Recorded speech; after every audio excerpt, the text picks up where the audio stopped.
I never thought my wife would be capable of such a thing. I had been looking forward to that weekend for months. We had planned a quiet day together, just my wife, Rachel, and me. For the first time in a long while, we didn't have any work or social obligations, just the two of us in our cozy little home. I thought it was exactly what we needed. Time to reconnect. Things between us had been a little strained lately. Nothing dramatic, just different. Like we were slowly drifting into our own separate worlds, though I couldn't put my finger on why. Maybe it was just life catching up with us, the routines and exhaustion that come with being married for 8 years. It was late in the evening when I got the call. My phone vibrated on the kitchen counter, interrupting the peaceful silence as Rachel flipped through her phone on the couch. I saw the name on the screen and already felt the tension in my chest. It was my boss, Sam. "Hey, Joe, I'm really sorry to bother you at this hour, but we've got an urgent situation with one of the clients. I need you to be in the office first thing tomorrow morning. You'll likely be tied up all day. We can't handle this without you." Sam's voice sounded apologetic but firm. I glanced at Rachel, who was still engrossed in her phone, barely paying attention. "I thought we had the day off tomorrow, Sam. This is really last minute," I said, trying to keep my frustration in check. "We had plans. I had been looking forward to a weekend without the pressures of work." "I know, Joe, and I hate to ask. I'll make sure you're compensated for the time, and I promise I won't ask for any more favors for a while. This one's just unavoidable." I sighed, running a hand through my hair. "Fine, I'll be there." "What time?" "Be here by 7 a.m., and thanks again. I really appreciate it." As I hung up, I could feel the frustration building. Another weekend wrecked. Another day sacrificed for work. "I'm sorry, Rachel," I said as I walked over to her. "Looks like I have to go into work tomorrow. Something urgent came up. I'll be gone the whole day." She barely looked up from her phone, but I didn't miss the slight smile tugging at her lips. "Oh, that's too bad," she said, her tone far too casual. "I guess I'll have the house to myself for a bit then." There was something in her voice, a strange lightness that didn't match the situation. She was acting almost relieved. I should have brushed it off, should have just chalked it up to her being supportive. But something about the way she said it gnawed at me. Why did she sound happy? And why did she spend the rest of the night glued to her phone, texting furiously? She claimed it was work-related, that her colleague needed help with a project. I didn't push it further, but something didn't sit right with me. As I got into bed that night, Rachel was still tapping away on her phone, her face illuminated by the screen's glow. I rolled over and closed my eyes, but I couldn't shake the unease settling in my gut. The next morning, I was up early, getting ready to head out. Rachel was already awake, dressed and cheerful, almost unusually so. She kissed me on the cheek before I left, and I noticed how eager she seemed, like she couldn't wait for me to be out of the house. "Have a good day, honey," she said sweetly, waving me off with a smile that felt too perfect, too forced. I drove to work with that strange feeling gnawing at the back of my mind. The closer I got to the office, the more it began to bother me. Something was wrong. I couldn't explain it, but I felt like I was missing something important. Still, I tried to push the thoughts aside, focusing on the day ahead. But when I arrived at the office, things took an unexpected turn. My boss met me at the door, looking apologetic. "Joe, I've got good news and bad news," Sam said, rubbing the back of his neck. "The good news is we managed to resolve the issue with the client late last night. The bad news is you came all the way out here for nothing." I stared at him, speechless for a moment. "You're kidding me, right? I could have stayed home." "Yeah, I know. I'll make it up to you, I swear. Take the day off, Joe. Go home, and I'll even throw in a bonus for the inconvenience." I should have been annoyed, but all I felt was relief. I could go back home, surprise Rachel. Maybe we could still salvage the day we had planned. I even stopped by a florist on the way back, picking up a bouquet of her favorite flowers and a bottle of expensive wine to make up for the morning's disruption. But as I neared the house, something strange caught my attention. There were 3 unfamiliar cars parked outside. I recognized one of them. It belonged to Rachel's friend, Sandra. But the other 2 were a mystery. My gut twisted as I pulled into the driveway. Why would Sandra be here this early? And who did the other cars belong to? The door was locked when I tried to open it, which wasn't unusual.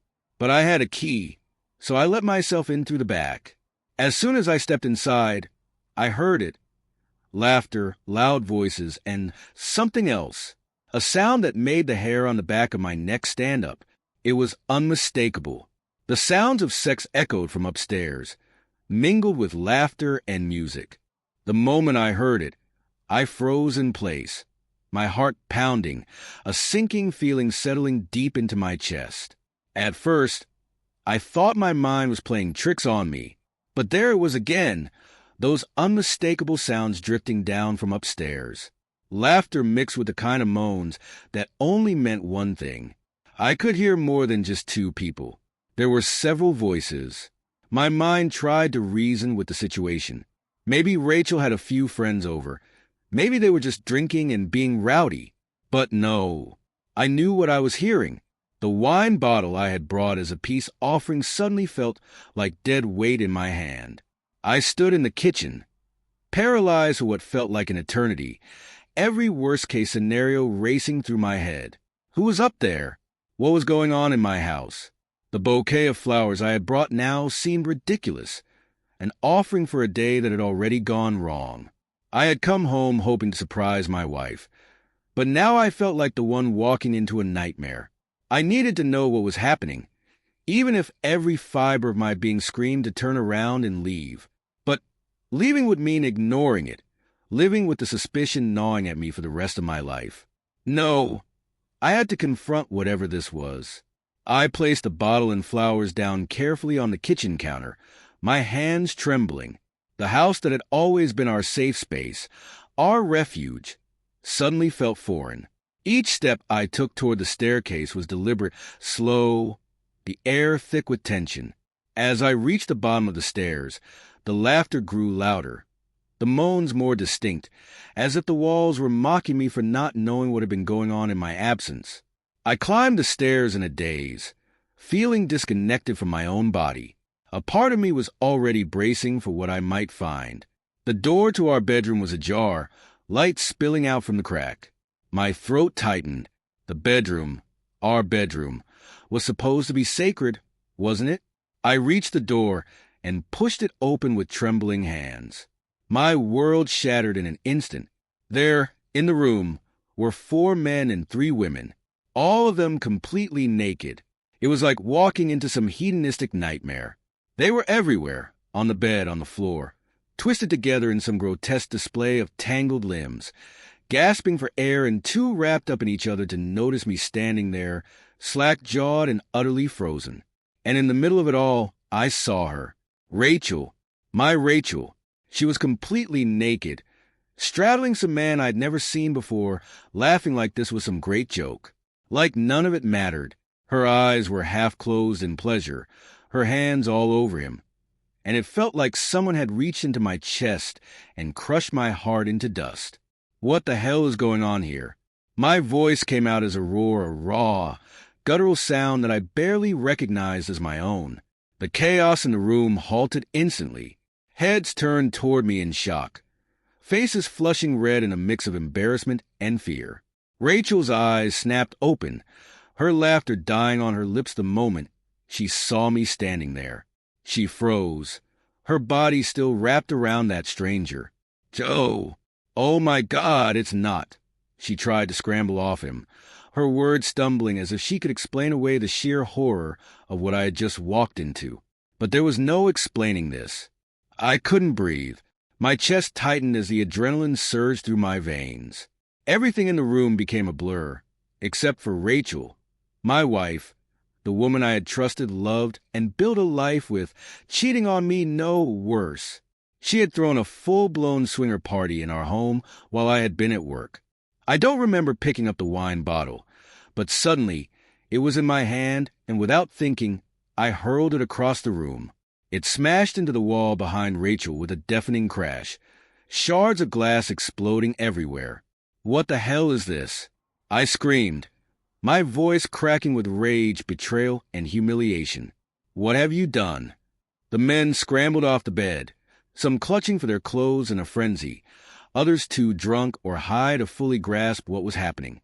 Rachel was crying now, tears streaming down her face as she grabbed a sheet to cover herself. "Joe, please just listen. Listen." I laughed bitterly, but there was no humor in it, only the sharp sting of betrayal. "What am I supposed to listen to, Rachel? I come home to find you." I gestured wildly at the room. This in our house, in our bed? You've been lying to me this whole time, haven't you?" "Please, it's not what it looks like," Rachel sobbed, stepping toward me with her hands raised as if to plead for forgiveness. But the sight of her only fueled my rage. I could feel the blood pounding in my ears as I took a step back, not wanting her anywhere near me. "It's exactly what it looks like," I shouted, my voice hoarse with anger. "How long, Rachel? How long have you been doing this behind my back?" The other women in the room were gathering their things, quietly slipping out the door in shame, while the men shuffled around awkwardly, not daring to look me in the eye. They didn't matter to me. I couldn't care less about them. All I saw was Rachel, the person I had given everything to, and her betrayal so blatant, so unapologetic. She collapsed to her knees in front of me, sobbing uncontrollably, clutching the sheet to her chest like it could somehow shield her from the truth. It was just, "I didn't think you'd come home." You didn't think I'd come home?" I snapped, the bitterness dripping from my words. "What? So this is what you do when I'm not around? You throw a party and sleep with God knows how many people." The men were gone now, fleeing the scene like rats abandoning a sinking ship. And as the door clicked shut behind the last one, the reality of the situation settled over me like a crushing weight. It was just me and Rachel, and the ruins of our marriage. The silence that followed after the others fled the house felt suffocating. It was just the two of us now, standing in the wreckage of everything I thought I knew about my marriage. Rachel knelt on the floor, her face buried in her hands, sobbing uncontrollably. For a moment, I wanted to walk out, to leave her there to drown in her guilt. But I couldn't. I needed answers. I needed to understand why. "Get up," I demanded, my voice low and cold. "Get up and look at me." She didn't move at first, still choking on her sobs, but eventually she raised her tear-streaked face, her eyes swollen and red, trembling as she met my gaze. She looked broken, but I wasn't going to let that image soften the blow. Not yet. Not after what she had done. "Tell me," I said, my voice shaking with a mix of rage and desperation. "I need you to explain to me what just happened. Why would you do this?" Rachel's lips trembled, and for a moment, I thought she wouldn't speak. But then through her tears, she whispered, "I don't know. I didn't mean for it to happen like this." "You didn't mean for it to happen like this?" I repeated bitterly, my voice rising with each word. "What does that even mean, Rachel? You've been cheating on me, throwing sex parties in our house, and you expect me to believe this wasn't planned." She shook her head frantically, clutching the sheet tighter around her. "No, it wasn't like that. Please, Joe, you have to understand." "Understand?" I roared, cutting her off. "There's nothing to understand. You lied to me. You betrayed me, Rachel, in the worst way possible." Her sobs grew louder, her whole body shaking. But I couldn't tell if she was crying out of guilt or fear. Maybe both. I didn't know it would get this bad. It started as something small, something harmless. "Harmless?" I spat, incredulous. "Harmless? You were having sex with other men, in our bed. How is that harmless?" Rachel wiped at her tears with shaking hands, her voice quivering as she tried to explain. "It started a few months ago. I was bored, Joe. I felt empty. You were always working, always so focused on your job, and I didn't know how to reach you anymore. I felt like I was invisible." I stared at her, the weight of her words hitting me like a punch to the gut. Bored? Empty? Was that really all it took? So this is my fault? I asked, my voice low and dangerous. You felt neglected, and this is how you decided to fix things? By inviting strangers into our house, into our bed. Rachel's face crumpled as she shook her head.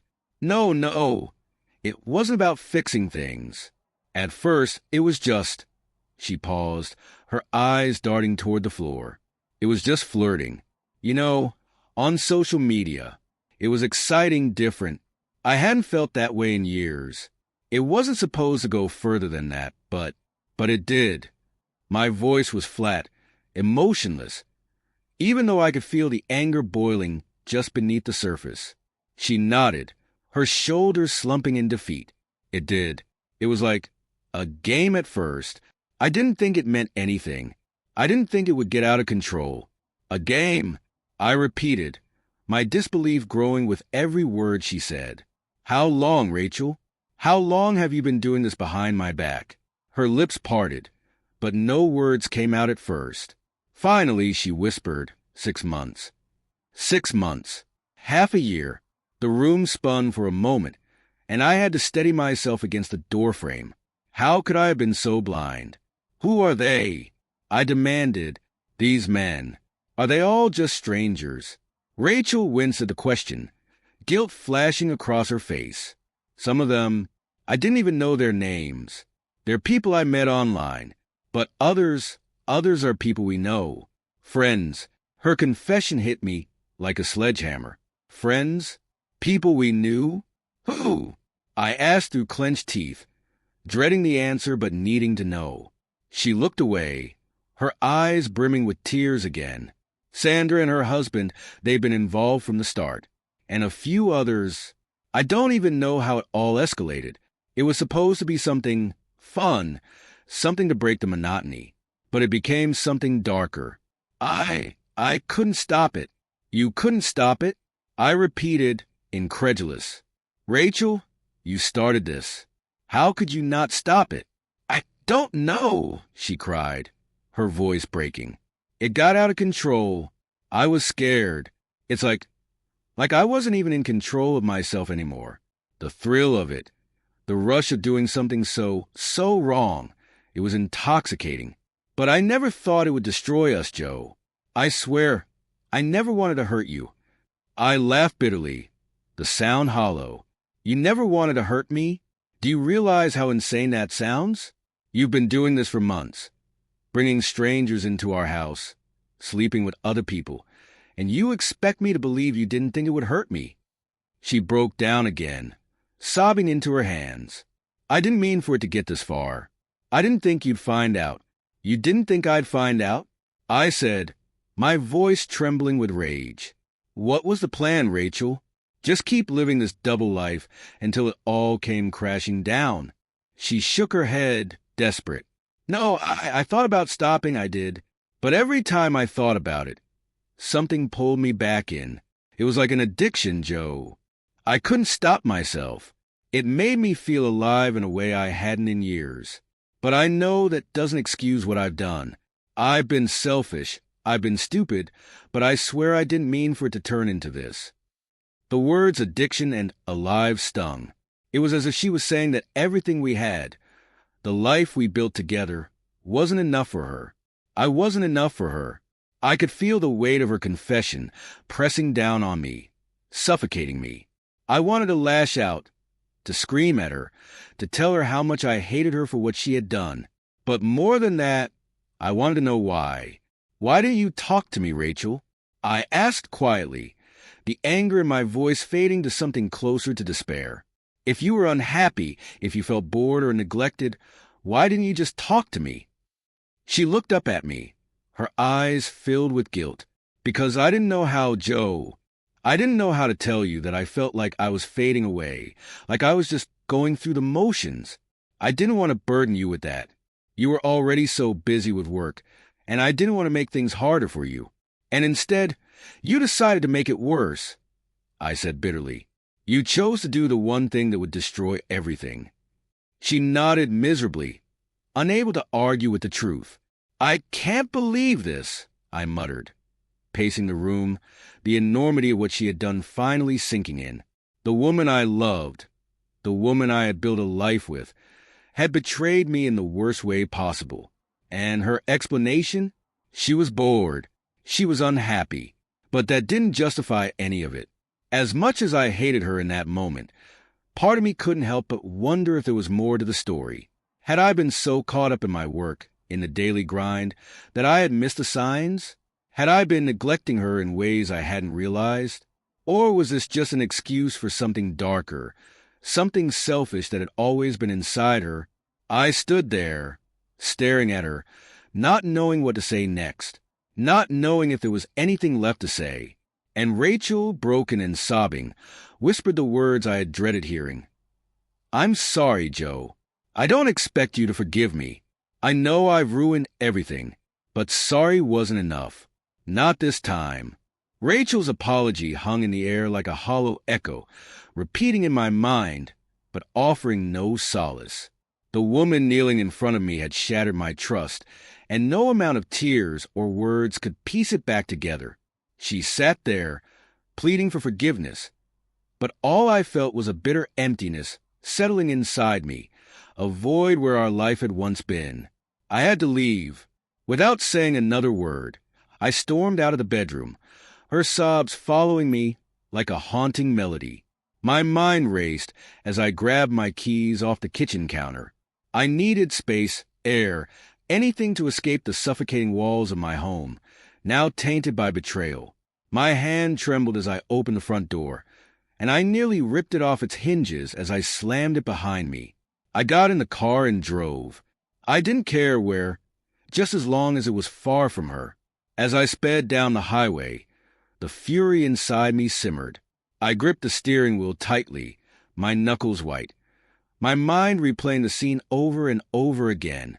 The laughter, the bodies, Rachel's voice, begging me to understand her twisted reasoning. But I couldn't understand. I wouldn't. I wanted them to pay, all of them. Rachel's betrayal wasn't enough. It wasn't just her who had torn apart my life. No, those men, her so-called friends, they had violated everything sacred between us. They had walked into my house, into my life, and trampled over it without a second thought. They didn't deserve to just run away unscathed. I wouldn't let them, and that's when the idea hit me. Revenge. Cold, hard revenge. The anger that had once been chaotic started to crystallize, taking shape. I couldn't erase what Rachel had done, but I could make sure that the people responsible for the destruction of my marriage paid a steep price for it. As the sun began to set and the orange glow cast long shadows across the empty road, I started planning. That night, I didn't go home. I drove aimlessly for hours, letting my thoughts simmer, and eventually checked into a small, run-down motel on the edge of town. Alone in the dimly lit room, I sat on the bed, staring at the ceiling, the weight of everything bearing down on me. But I knew what I had to do. I wouldn't rest until I found every single one of those men and made them regret the day they ever set foot in my house. The next day, I started my search. I knew where to find one of them. He had been Sandra's husband, Jake. The smug, self-satisfied look on his face during the chaos flashed in my mind, and I knew he had to be first. I began by calling in a few favors. It didn't take long to track him down. Jake had a routine. He went to the same gym every evening after work. That's where I found him. I sat in my car across the street from the gym, watching as he strutted out, oblivious to the fact that I had been tailing him. He walked toward his car, chatting with a friend, laughing, living his life like nothing had happened, like he hadn't just destroyed mine. My blood boiled as I got out of the car. I didn't call out to him. I didn't want to give him the chance to explain. I wanted to unleash the fury I had been holding back. I stormed toward him, fists clenched. By the time he noticed me, it was too late. "Joe," he asked, surprise flickering across his face. "What are you?" I didn't let him finish. My fist collided with his jaw, sending him stumbling back. He tried to defend himself, but I was fueled by months of pent-up anger and betrayal. I swung again, feeling the satisfying crunch as my fist connected with his nose, blood splattering across the pavement. "What the hell is wrong with you?" Jake gasped, clutching his face. But I wasn't done. I grabbed him by the collar and slammed him against the side of his car. "You think you can just walk into my house and destroy my life?" I shouted, my voice shaking with rage. "You think you're just going to get away with this?" Jake sputtered, blood dripping from his nose. "Joe, man, I didn't—" "Shut up," I roared, shoving him again. "You knew exactly what you were doing. You and Rachel, all of you. You ruined everything." His friend was standing off to the side, too shocked to intervene, as I threw Jake to the ground. My chest heaved with fury as I stood over him, fists trembling. But even as I looked down at him, bleeding, humiliated, I didn't feel the satisfaction I had expected. The rage inside me hadn't subsided. If anything, it was worse. The gym staff finally came rushing out, pulling me off him. I stormed back to my car, my hands still shaking. I didn't look back as they helped Jake to his feet. As I drove away, I felt the emptiness settling in. The fight had done nothing. I hadn't healed the wound Rachel had carved into me. All I had done was release a small part of the anger. But there were others. 2 more. I found the second one a few days later, a friend of Jake's who had been at the party.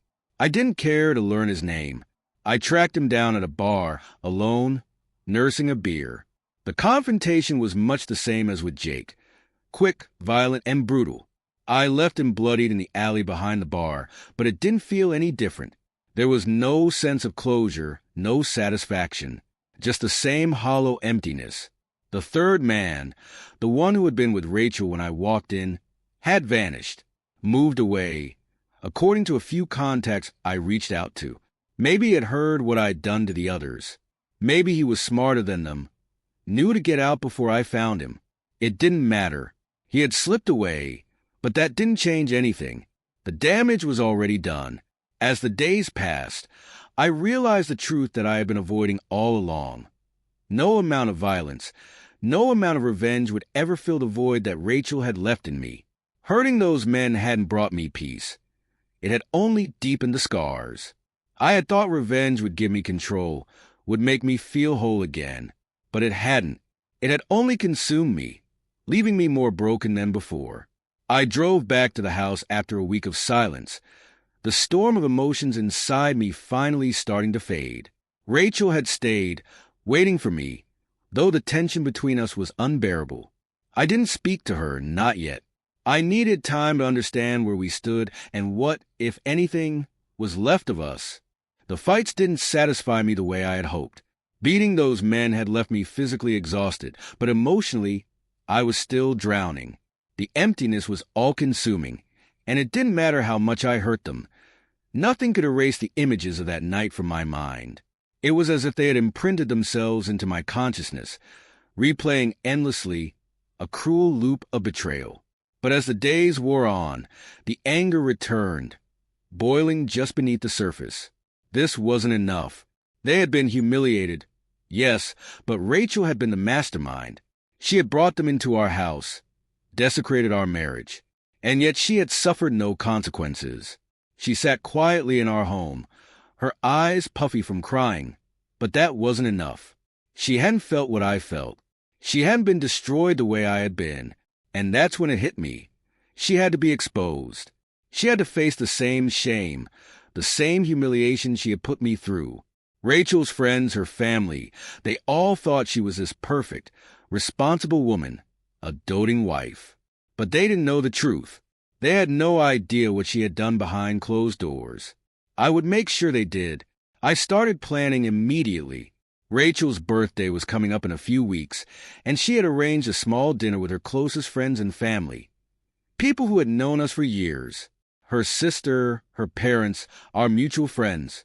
I kept my distance in the weeks leading up to it, pretending to reconcile, to cool down, all while preparing for what was about to come. The day arrived sooner than I expected. We had rented out a private room at a fancy restaurant, and Rachel, dressed in her best, greeted each guest with the same smile she used to give me. I watched her, my stomach churning with disgust, but outwardly, I played the part of the supportive husband. I nodded along to conversations, shook hands, laughed at jokes. No one suspected a thing. Once dinner was served, I stood up, tapping my glass gently to get everyone's attention. Rachel smiled at me from across the table, her eyes lighting up, thinking I was about to make a heartfelt toast in her honor. She was wrong. I want to thank you all for coming tonight to celebrate Rachel's birthday. I began, keeping my voice steady. She's been a wonderful wife, a wonderful friend, and I think it's only right that you all know just how much she's meant to me over the years. Rachel's smile faltered slightly, sensing the tension in my words, but she stayed quiet, waiting for me to continue. But, I said, glancing around the table, meeting the eyes of her friends and family, there's more to our marriage than what you see on the surface. Rachel has secrets, and I think it's time we shed some light on them. Confusion spread across the faces at the table. Rachel's parents exchanged a nervous glance. Her sister frowned, and our friends shifted uncomfortably in their seats. Rachel, now pale as a ghost, stared at me, her eyes wide, silently pleading. Rachel, I continued, turning to her, why don't you tell everyone what's really been going on behind closed doors? Her mouth opened, but no words came out. She looked around the table, panic settling in her features as she realized what I was doing. You won't, I asked coldly. Then I'll do it for you. I reached into my pocket and pulled out my phone, tapping a few buttons before placing it on the table in front of me. With one final press, I played the recording, the sounds of that night, the laughter, the moans, Rachel's voice, unmistakable, as she called out to those men in our bedroom. The room erupted into chaos. Rachel's friends gasped in shock. Her parents were frozen in their seats, mouths agape. Her sister stared at her in horror. I watched as Rachel's world crumbled around her, as the facade she had so carefully constructed shattered in front of everyone she cared about. Her hands flew to her face as the sounds continued to play, the recording looping over and over. "Stop it!"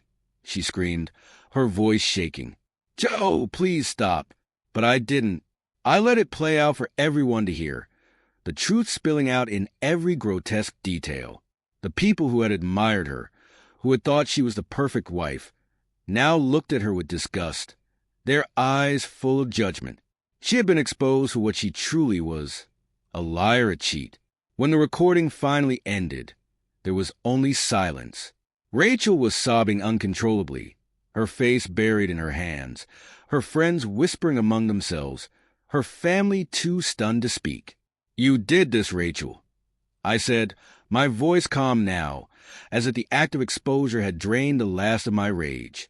"You lied to me, betrayed me, and destroyed our marriage. Now everyone knows." She didn't respond. She couldn't.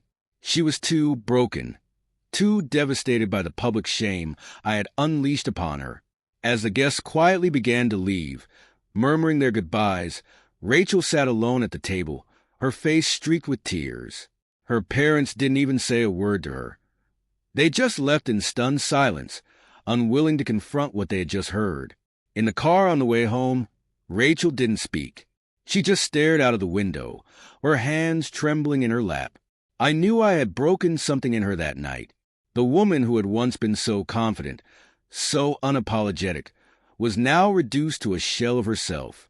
But instead of feeling triumph, instead of feeling the satisfaction I had so desperately craved, all I felt was a strange emptiness. When we got home, she stumbled inside, collapsing onto the couch in a heap of tears. I stood by the door, watching her cry, the weight of what I had done slowly sinking in. Yes, I had exposed her. Yes, I had humiliated her in front of everyone she cared about. But it hadn't brought me the peace I thought it would. In fact, it only made me feel worse. "I'm sorry," she whispered through her sobs, though her voice was barely audible. "I'm so sorry, Joe." But I couldn't respond. I couldn't tell her that I still loved her or that I could ever forgive her. I couldn't feel anything but the heavy emptiness that had settled deep inside me. I had gotten my revenge. I had destroyed her life, her reputation, her relationships. But in doing so, I had destroyed something inside myself, too, and there was no going back from that. The house was silent after that night, the kind of silence that feels heavy, like it's pressing down on you, filling every corner with a suffocating weight. Rachel didn't speak to me after the dinner, and I didn't try to talk to her either. What was left to say? I had exposed her in the most brutal way possible, leaving her to pick up the pieces of a shattered life. But now, as the adrenaline of revenge drained from my body, I felt a strange hollowness, like I had lost something too. For the next few days, we moved like strangers living under the same roof. She stayed on the couch most nights, curled up under a blanket, while I slept in our bed, the bed I could barely stand to be in anymore. It no longer felt like mine. It no longer felt like ours. Every corner of this house was now tainted with memories I wished I could erase. Rachel had stopped crying by now, though her eyes were constantly red and puffy, her face pale and gaunt. She didn't leave the house, didn't make any calls.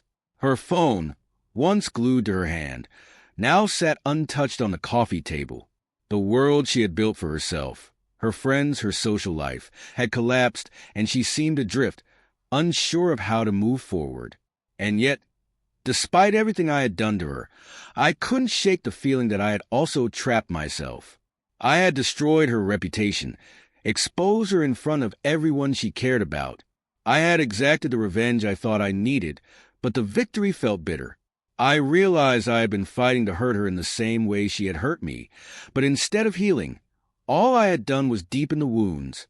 For both of us, days turned into weeks, and the atmosphere between us remained heavy with unspoken pain. I wanted to move on. I wanted to leave this house, leave Rachel, and put everything behind me. But something stopped me every time I thought about packing my things and walking out the door. One evening, as I sat in the living room, the silence between us growing unbearable, Rachel finally spoke. "Are you going to leave me, Joe?" Her voice was barely a whisper, fragile, like she was afraid the words might break if spoken too loudly. She wasn't crying this time. Her tone was flat, resigned. She knew she deserved it. Hell, part of me knew she deserved it too. But when I looked at her, truly looked at her for the first time in days, I saw a woman who had already lost everything. The Rachel I had known, the woman I had loved, was buried under layers of guilt, shame, and self-loathing. What was left was a hollow version of her, just as broken as I was. "I don't know," I said quietly, my own voice surprising me with its softness. "I don't know what to do anymore." She nodded, like she had expected that answer. For a long while, neither of us spoke again, both lost in the tangled mess of our thoughts. Eventually, she wiped her eyes and said, "I don't deserve forgiveness, Joe. I know that. I know I've ruined everything, and I don't expect you to ever forgive me. I don't know how to move on from this." Her admission struck me. There was no defiance left in her, no excuses or attempts to justify her actions. She wasn't trying to win me back. She wasn't pleading for mercy. She was simply lost. And in that moment, I realized something. She wasn't the only one who didn't know how to move on. I was trapped in the same cycle, replaying the pain over and over in my mind. I had thought revenge would free me, but instead, it had bound me tighter to the very person I wanted to escape. "I thought hurting you would make me feel better," I admitted, my voice shaky with the weight of the truth. "I thought if I destroyed your life the way you destroyed mine, I'd finally feel some sense of peace. But I don't. It's just hollow." Rachel stared at me, her eyes searching mine. "I know," she whispered. "I never should have done what I did. I was selfish, and I let everything spiral out of control. And now, I don't even recognize myself anymore. I don't know who I am." We sat in that painful truth together, the weight of our actions pressing down on us both. For the first time, I realized that no matter how much she had hurt me, she wasn't the same person anymore either. The guilt had changed her, just as the betrayal had changed me. We were two broken people, staring at the pieces of our once shared life, unsure of how to put them back together. "I don't know if we can fix this," I said, my voice barely above a whisper. Rachel looked down at her hands, nodding slightly. "I don't know either." The decision to end our marriage didn't come in a burst of anger or a dramatic confrontation. It came in the quiet moments that followed that conversation, in the long hours of reflection that filled the house. We both knew deep down that there was no going back to what we had before. Too much had been lost, too much had been said and done. We had crossed lines that couldn't be uncrossed. A few weeks later, we sat down together and talked about the divorce. It was a calm conversation, almost surreal in its civility. There was no fighting over assets, no bitter arguments over who got what. We both knew the most valuable thing we had, our trust, was already gone, and everything else felt insignificant by comparison. I moved out of the house soon after, finding a small apartment on the other side of town. It wasn't much, but it was a fresh start, a way to put some distance between myself and the memories that haunted every corner of our old home. Rachel stayed behind, and though we spoke occasionally through lawyers or about the divorce, there was a quiet understanding between us that this was the end. But the healing process wasn't immediate. The scars of betrayal and revenge don't just fade overnight. Even after the divorce was finalized, I found myself reliving the events of that night, questioning every decision I had made, wondering if there had been another path we could have taken. Could we have saved our marriage if we had just talked sooner? If I hadn't gone down the path of revenge, I didn't have the answers, but I knew that clinging to the past, to the anger and the hurt, would only keep me trapped in that dark place. Moving on didn't mean forgetting what had happened, but it meant accepting that I couldn't change it. A year later, I sold the house. It had been sitting empty after Rachel left town, and I didn't want it anymore. The memories tied to it were too heavy, too painful. With the sale of the house came the final break from that chapter of my life. I moved to a new city after that, somewhere quieter, where no one knew my story, where I could start over. It wasn't a perfect solution, nothing ever is, but it was a step toward healing, a step toward figuring out who I was outside of the wreckage of that relationship. Sometimes I still think about Rachel.